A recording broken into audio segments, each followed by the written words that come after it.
Sometimes we force ourselves to travel the path that could be called the railroad tracks of life. We tend to follow the fate of the rails rather than jump headlong into the wilderness.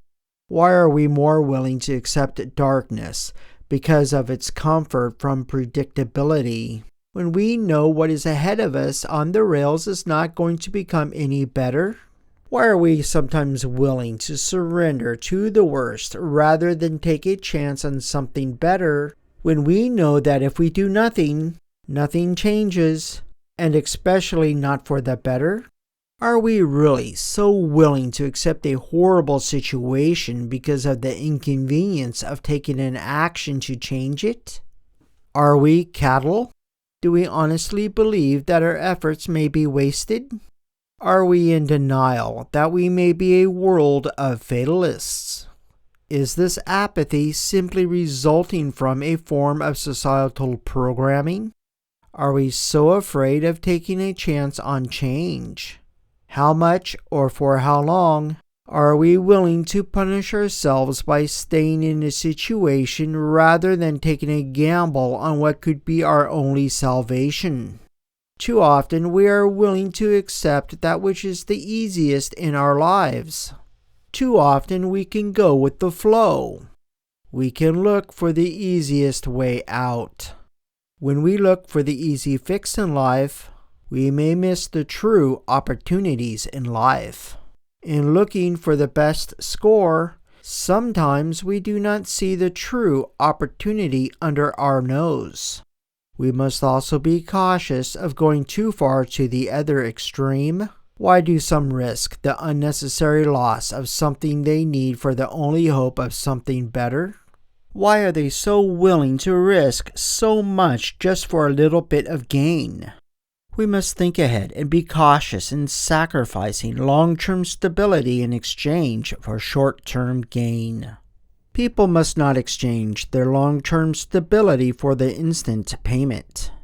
We live in an uncertain world, and following the immediate coin or instant gratification can be dangerous. So we must look past the immediate future into the long-term outlook.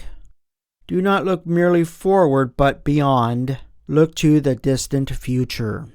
Do not listen to the voice that fills the closest pockets, but that which keeps all bellies and hearts full, as well as the minds and spirits active, for today as well as tomorrow. Do not be distracted by the advice of others, but listen to their motivations. We must also not be distracted by outside noise. We must analytically look at the concerns and motivations that others may have before we follow the first or easiest solution. When listening to others, we must not be persuaded away from our hearts or minds.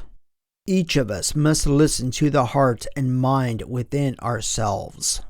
As long as we listen to others who are more concerned about overstuffing their bellies and billfolds today than about the survival needs of tomorrow, tomorrow is in jeopardy. When we focus on short-term gains rather than long-term consequences, we become vulnerable to those consequences. We continue to treat the symptoms and put the disease second. We as a world society cannot continue in the way in which we are going. We tend to devote too much of our time to short-term issues and short-term solutions, instead of focusing on long-term issues and long-term solutions. We must think beyond the rhetoric of political conversation and see what is in the best interest of all and of the future. We can tend to ignore the needs of the present to make up for the mistakes from the past. Or we may ignore the needs of the present that are required to prepare for a healthy future. We tend to set aside the fact that it is within the present that we are responsible for the future. We must grow alongside the future, and we need to plant the garden of tomorrow today.